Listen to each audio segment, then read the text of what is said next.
And now, an 8th special presentation. This time on Art Beat Nation. Theater takes on stereotypes. A lot of times we play it safe with art. This piece is definitely not safe. We see how a pilot's love of maps directs her to the arts. I really got interested in maps and mapping, and I feel like most of painting is kind of a mapping process. Learn how dance brings opportunity. And if it wasn't for people like that, I don't know where I would be. I definitely would have made it to college, that's for sure. And finally, we meet a gallery's unlikely employee. We have a full-time resident who is the most popular staff member in the building. His name is Dart. It's all ahead on this edition of Art Beat Nation.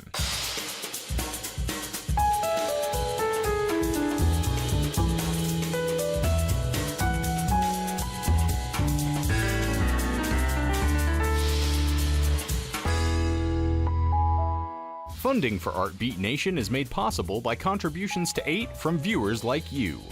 Thank you. We first explore the challenges and stereotypes of the hip-hop industry through a multimedia theater piece.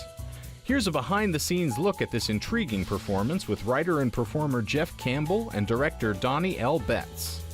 Unfortunately, the fact remains Antoine Jigaboo Jones is dead. Who Killed Jigaboo Jones? The title is intentional. His rise to fame was rather abrupt. At the peak of his career, he was struck down by a would-be assassin's bullet. With that title, people take notice. We wanted to know the essence of his philosophy of Jigabooism. To drive home the point of dehumanization.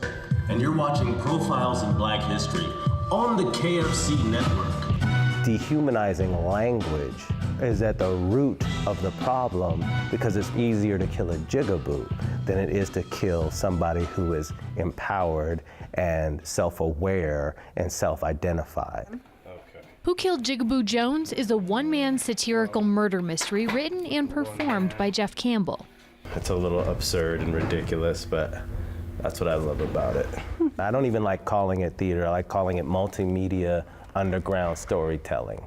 And that's what I tell people, come check this out, and you know, what are you doing? I'm doing some multimedia underground storytelling. What? That sounds cool, let's check it out. If I said, I'm doing a play, they'd be like, all right, good luck. And then you hear all that is open up to you. Definitely wanted to meet people where they're at. And this generation, this newer, younger generation is hypersensitive to mass media and multimedia. They're just not going to go backwards in time to enjoy something, the traditional media format. So I wanted to dress it up. We brought in a couple of towers, you know, so you could feel the bottom of the music. And we brought in the screens and did some sketches on video. You can do it, too.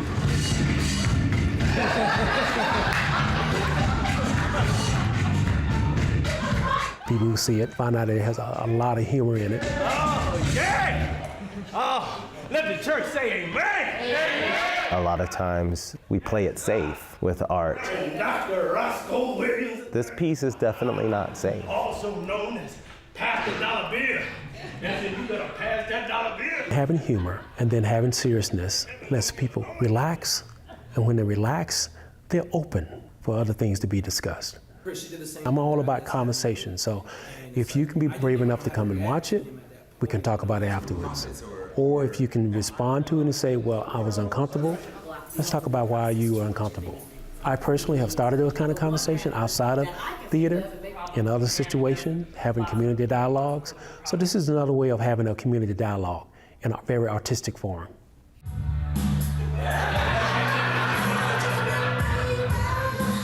Campbell, a hip-hop artist himself, subtitled the play a one-man mockumentary on the hip-hop industrial complex. I'm very passionate, a student of the game. I love hip-hop, you know what I mean? And as I watch hip-hop and I watch the progression of it unfold, I look at characters or artists that are perpetuated through mass media, and I see and feel that they're being directed to be who they are. They're being directed to be the thug. They're being directed to be the pimp, to be the harlot. They're being directed to be these things. I don't want it, Ralph. Is that all that hip hop can be? Is that the only thing that sells? Give me a break. You're all being quite ridiculous. Coming from my experience as an artist, I'm seeing them exemplify these attributes, but I can also see the pain in their eyes. And so that was one of the main inspirations for me. Those experiences inspired the creation of 6 characters, and in performance, Campbell morphs from one to the next. A TV reporter, a teacher, a preacher, a music producer, a rapper, and a cop.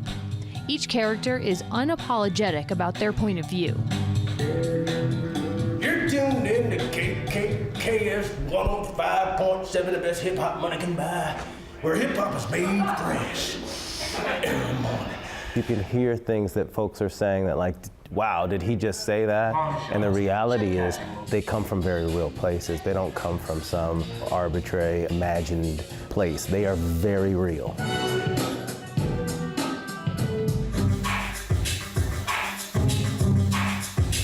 We want to hold a mirror up to ourselves. Are we creating these, or are we these stereotypes ourselves? We want to say, enough already. Let's take a critical look at what's going on in mass media, in pop culture, and see what's really behind these images. Who's behind the money? Why are these images so important?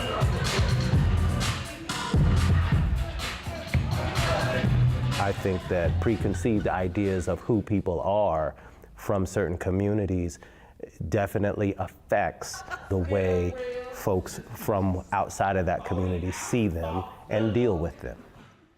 We're all connected, and I believe that.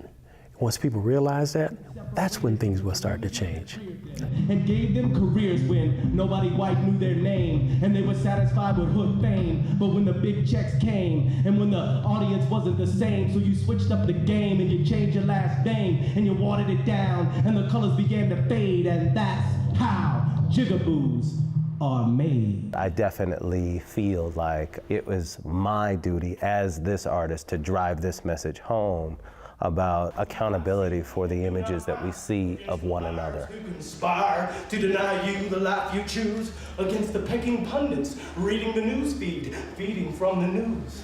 And my pledge to you as I say goodbye to my shadow side, my last confession. I was there the day that hip hop died, showed my teeth one last time, put the gun to my head, resurrected as a black man.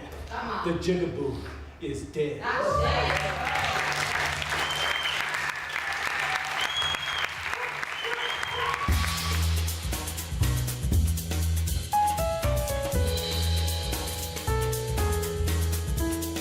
Up next, we take a trip to Trumansburg, New York for a visit with artist Barbara Page.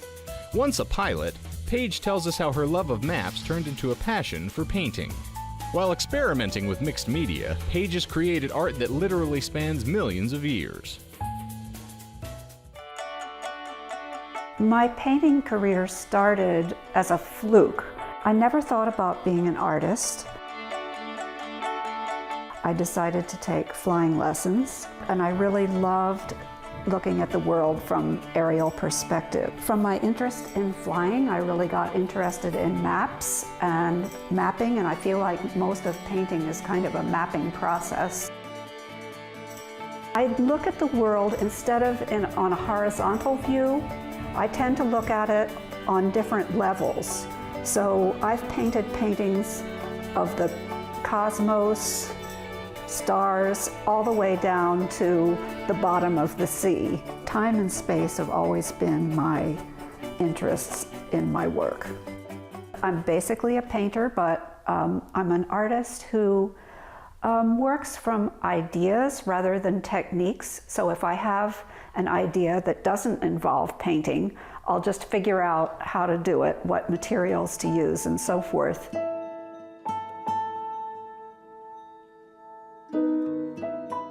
piece I did at the Museum of the Earth is a history of life.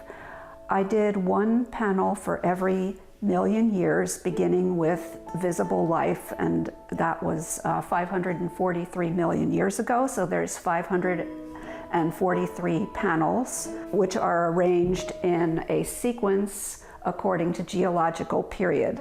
And the panels are all 11 by 11 inches. I did get a commission as a result of doing the piece at the Museum of the Earth from the North Carolina Museum of Natural Sciences, and they said that they would like to have a piece like I did at the Museum of the Earth with a history of life, so that people could experience it as they walked down the bridge. The bridge was 140 feet long. It's a way of kind of bringing a big picture to evolution in one piece. I am creating this reading history starting when I was a kid and working up to the present, so it's an ongoing piece, and these are cards from the books that I have read in 2013. This piece wouldn't be that interesting, except that I realized in the process of doing this that I was kind of giving a history of American social culture over the past 60 years. I think what is unusual about my work is that I'm really eclectic, and I feel comfortable moving from one thing to another, which is not very savvy career-wise, but I just am really stimulated by working on different things and thinking about things from different perspectives. I'm really happy when I'm doing a project where I have to learn something new. I just feel like it expands my universe. The most exciting thing about being an artist is the fact that you can get up on any day and start something new. You can reinvent your life, and you can explore subjects as deeply as you want. In our next segment, we highlight Dance, the Next Generation, a 10-year program in Sarasota, Florida that not only teaches ballet, but gives students the discipline to succeed in school.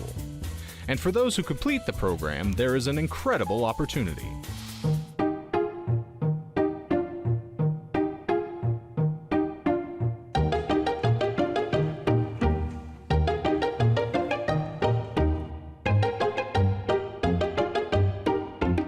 Probably the best thing I took over when I got here was a program called Dance the Next Generation, which is basically, it's a program for children at risk of dropping out of school, dealing with the problems at home, etc. Well, as far as the ballet is concerned, this program actually began 22 years ago.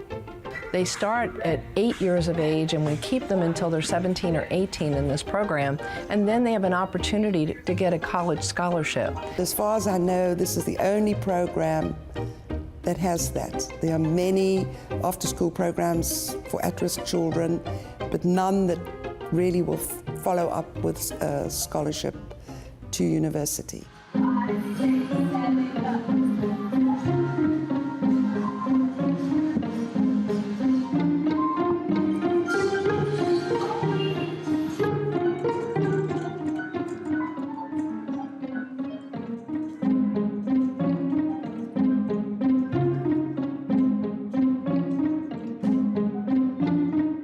The children are identified when they're in the 3rd grade as being at risk for potentially not graduating from high school. The schools will say, can you come and look at these students? We're really concerned about them. When we audition the students, what we're looking for is a child who has some flexibility, but I'm not necessarily looking for a body type. I'm looking for somebody who's paying attention, who seems interested in what we're doing together as a group, and just watching for kids that are having fun. And left, right, left, second, and close. So they move through the program, 3rd grade, all the way through. Now it's all the way through the 12th grade. It used to be through the 10th grade, and now it goes to the 12th. And each year, In order for them to come back into the program, they must be doing well academically in school, and they must have done well this year through Dance the Next Generation. If the child completes the program and they qualify academically, there's a full 4-year scholarship waiting for them. So it really does transform their lives.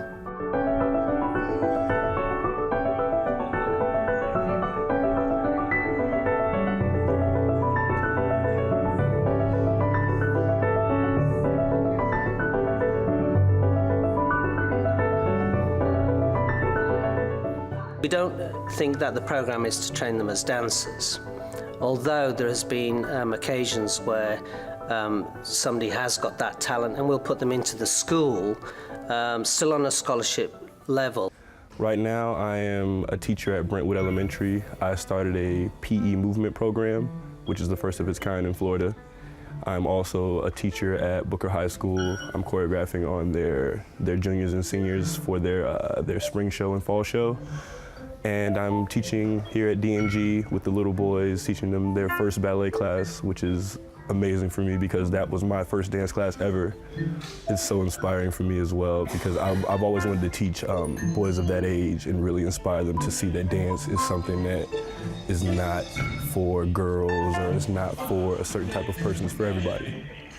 People of all cultures dance, people everywhere around the world dance. And I feel like in America, there's a certain stigma about when you dance, you're this, or when you dance, you're that. And to really be able to break that mold for them is lovely. I love doing it.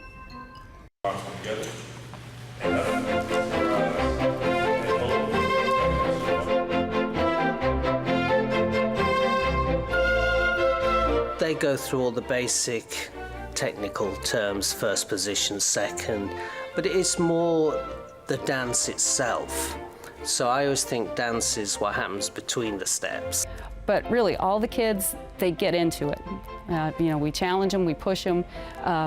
We just try and give them a really good experience and just help them to expand their horizons and just try something that maybe they didn't think they could do. I believe that dance is important because it really gives you a sense of, one thing, discipline. And not just your mind, but your body. And if you can control your body, you've got your mind in control. But it's working together as a team. It's having that, bringing out a personality or confidence where you can actually stand in a class or on stage. And so we used all the elements of a ballet program to help them. Art is a great form of being able to bring something out in people. You have different doors that you can open which might give that release to make them be able to be more secure in life. So it's a component of all those. You know, you saw children that came in and had no self-esteem, no confidence, bad school grades, and wasn't their fault. So it was sort of a social program, basically.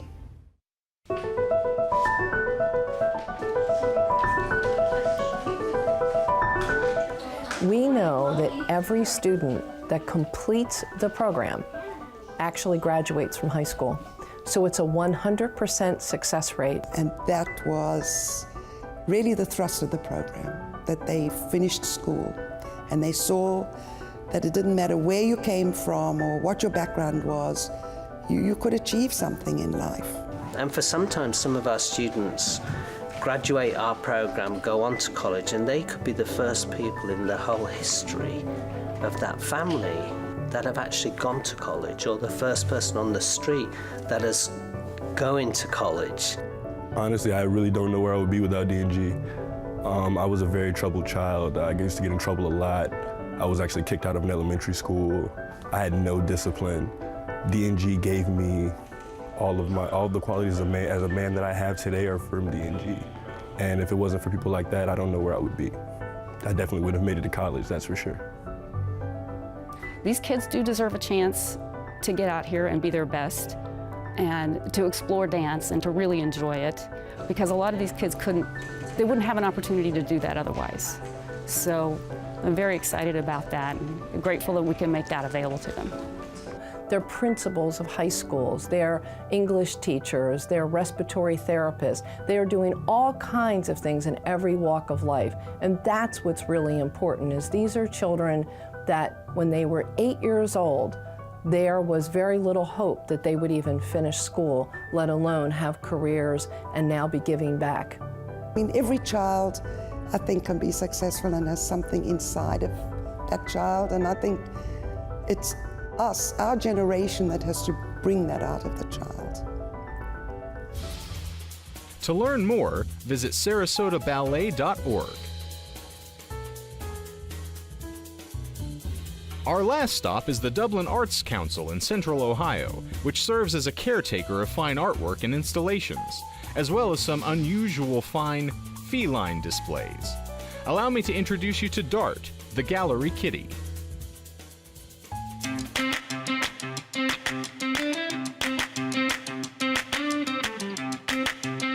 You know, we don't say welcome to Dublin Arts Council, we say, are you allergic to cats?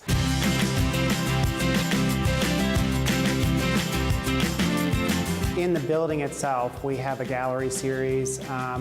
We have classes and camps over the summer. And then outside the building, we have a concert series, and we have a plethora of public art. Yes, we have a full-time resident who is the most popular staff member in the building. His name is Dart.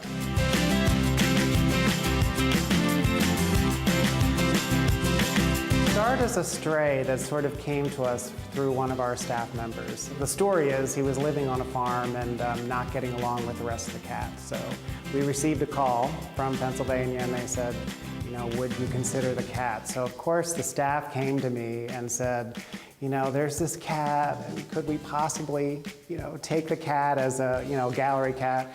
So I agreed, and you know, the cat just sort of won us over.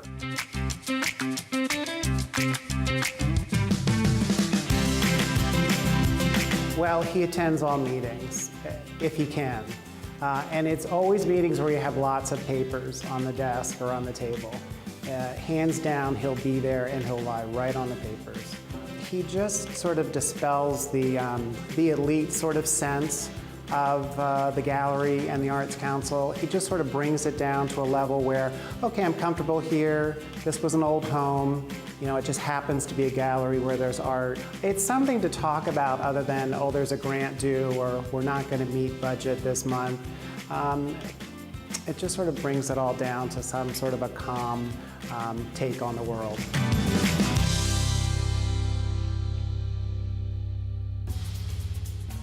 For more arts and culture, visit azpbs.org/artbeat, where you'll find feature videos and information on the Arizona art scene. Funding for Artbeat Nation is made possible by contributions to 8 from viewers like you. Thank you.